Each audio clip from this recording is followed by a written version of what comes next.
ഇപ്പോൾ രാഹുൽ മാങ്കൂട്ടത്തിൽ പുറത്തേക്ക് ഇറങ്ങുന്നതിന്റെ തത്സമയ ദൃശ്യങ്ങൾ കാണും.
मोबाइल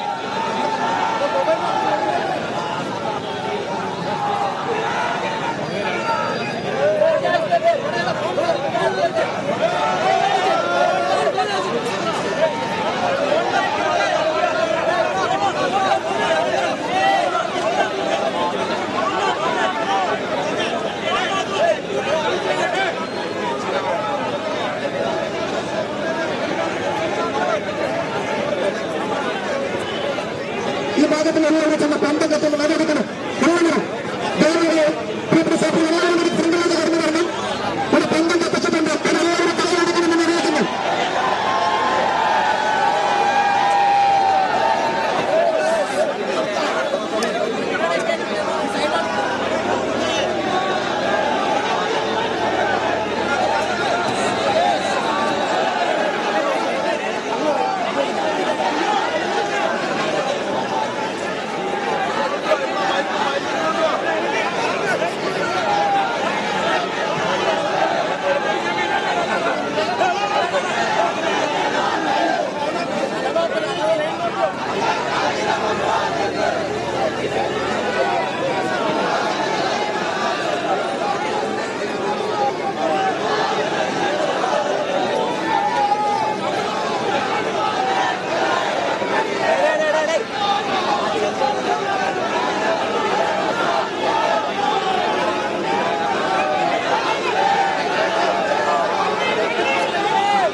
ഇപ്പോൾ കൂടുതൽ വിശദാംശങ്ങളുമായി കമലേഷ് തെക്കക്കാട് നമ്മളോടൊപ്പം ചേരുന്നുണ്ട്. കമലേഷ്, ഒടുവിൽ രാഹുൽ ജയിൽ മോചിതനായിരിക്കുന്നു. വലിയ രീതിയിലുള്ള സ്വീകരണം അവിടെ നമുക്ക് ദൃശ്യങ്ങളിൽ നിന്ന് തന്നെ കാണാൻ സാധിക്കും. നൂറുകണക്കിന് പ്രവർത്തകരാണ് ജയിലിന് പുറത്ത് കാത്തു നിൽക്കുന്നത് രാഹുലിനെ സ്വീകരിക്കാനായി. അവരെല്ലാം പുഷ്പവൃഷ്ടിയൊക്കെ നടത്തി രാഹുലിനെ സ്വീകരിക്കുന്നുണ്ട്. എന്തൊക്കെയാണ് വിശദാംശങ്ങൾ? അനുജ, തീർച്ചയായും പ്രവർത്തകർ വലിയ ആഘോഷത്തിൽ തന്നെയാണ്, ആഹ്ലാദത്തിലാണ്. മണിക്കൂറുകളുടെ കാത്തിരിപ്പിന് ശേഷമാണ് ഇപ്പോൾ രാഹുൽ മാങ്കൂട്ടത്തിൽ ജയിലിന് പുറത്തേക്ക് വന്നിട്ടുള്ളത്. വൈകിട്ട് 6 മണിയോടുകൂടി 5:30 പ്രവർത്തകർ ജയിലിന് പുറത്ത് കാത്തു നിൽക്കുകയായിരുന്നു. നൂറുകണക്കിന് പ്രവർത്തകർ നേരത്തെ തന്നെ ഇവിടെ ജയിലിന് പുറത്ത് കാത്തു നിൽക്കുകയായിരുന്നു. ഇപ്പോൾ നടപടിക്രമങ്ങളെല്ലാം തന്നെ പൂർത്തിയാക്കി രാഹുൽ ജയിലിന് പുറത്തേക്ക് വന്നിരിക്കുകയാണ്. വളരെ നേരത്തെ തന്നെ ഇറങ്ങേണ്ടതായിരുന്നു. പക്ഷേ ഈ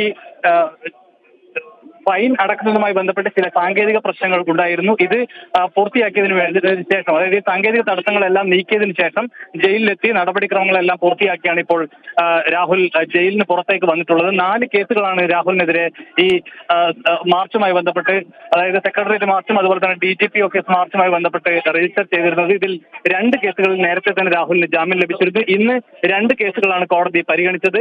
ഇതിൽ സെക്രട്ടേറിയറ്റ് മാർച്ചുമായി ബന്ധപ്പെട്ട കേസ് സെഷൻസ് കോടതിയും അതുപോലെ തന്നെ DGP ഓഫീസുമായി ബന്ധപ്പെട്ട മാർച്ച് CJM കോടതിയുമാണ് പരിഗണിച്ചത്. ഇതിൽ 2 കേസുകളിലും ഇന്ന് ജാമ്യം ലഭിച്ചതോടുകൂടിയാണ് രാഹുലിന് പുറത്തേക്കുള്ള വഴി തെളിഞ്ഞത്. ഏതായാലും ഇപ്പോൾ ഏറെ ആഹ്ലാദകരമായ ഒരു അന്തരീക്ഷത്തിൽ പ്രവർത്തകർ നിൽക്കുകയാണ്. പ്രവർത്തകർ പുഷ്പവൃഷ്ടി അടക്കം നടത്തിക്കൊണ്ട് രാഹുലിനെ എതിരേൽക്കുന്ന ഒരു കാഴ്ചയാണ് നമുക്ക് കാണാൻ കഴിയുക. പ്രവർത്തകർ ഏറെ ആഹ്ലാദത്തോടെ ആഘോഷത്തോടെ രാഹുലിനെ ജയിലിന് പുറത്തേക്ക് വരവേൽക്കുകയാണ്. വലിയ സ്വീകരണമാണ് പൂജപ്പുര സെൻട്രൽ ജയിലിന് പുറത്ത് രാഹുലിന് യൂത്ത് കോൺഗ്രസിന്റെ പ്രവർത്തകർ ഏർപ്പെടുത്തിയിട്ടുള്ളത്. ഏതായാലും നമുക്ക് ദൃശ്യങ്ങളിൽ കാണുന്നത് തന്നെ പുഷ്പവൃഷ്ടി അടക്കം നടത്തിക്കൊണ്ട് തങ്ങളുടെ സംസ്ഥാന പ്രസിഡന്റിനെ ഇപ്പോൾ പ്രവർത്തകർ സ്വീകരിക്കുന്ന കാഴ്ചയാണ് നമുക്ക് കാണാൻ കഴിയുന്നത്. വലിയ കരഘോഷത്തോടുകൂടി മുദ്രാവാക്യം വിളികളോടുകൂടി പുഷ്പവൃഷ്ടിയോടുകൂടി രാഹുലിനെ പ്രവർത്തകർ എതിരേൽക്കുകയാണ്. ഇതിന് പിന്നാലെ രാഹുലിനെയും അണിനിരത്തിക്കൊണ്ടായിരുന്നു രാഹുലിന്റെ നേതൃത്വത്തിലുള്ളൊരു പന്തം കൊളുത്തി പ്രകടനം കൂടി പൂജപ്പുരയിൽ നടത്തും എന്നാണ് പ്രവർത്തകർ അറിയിച്ചിട്ടുള്ളത്, ഭാരവാഹികൾ അറിയിച്ചിട്ടുള്ളത്. ഇപ്പോൾ രാഹുലിനെ ജയിലിന് പുറത്തേക്ക് സ്വീകരിക്കുന്ന ദൃശ്യങ്ങളാണ് നമുക്ക് കാണാൻ കഴിയുന്നത്. ഏതായാലും 9 ദിവസത്തെ ജയിൽവാസത്തിന് ശേഷമാണ് രാഹുൽ മാങ്കൂട്ടത്തിൽ ഇപ്പോൾ ജയിൽ മോചിതനായി പുറത്തേക്ക് വന്നിട്ടുള്ളത്. അനുജ, വാദപ്രകടനം ഇവിടെ ഇങ്ങനെ തുടരുമ്പോൾ തന്നെ എന്തായാലും കോൺഗ്രസ് അറിയിച്ചിട്ടുണ്ട്. എന്തായാലും ഭരണകൂട വേട്ടയ്ക്കെതിരെ, രാഹുലിനെതിരെ എടുത്ത നടപടികൾക്കെതിരെ എന്തായാലും പ്രതിഷേധം തുടരുമെന്ന് യൂത്ത് കോൺഗ്രസ് അറിയിച്ചിട്ടുണ്ട്. വരും ദിവസങ്ങളിൽ ഈ പ്രതിഷേധം എന്തായാലും ഉണ്ടാകും എന്ന് തന്നെയല്ലേ മനസ്സിലാക്കേണ്ടത്?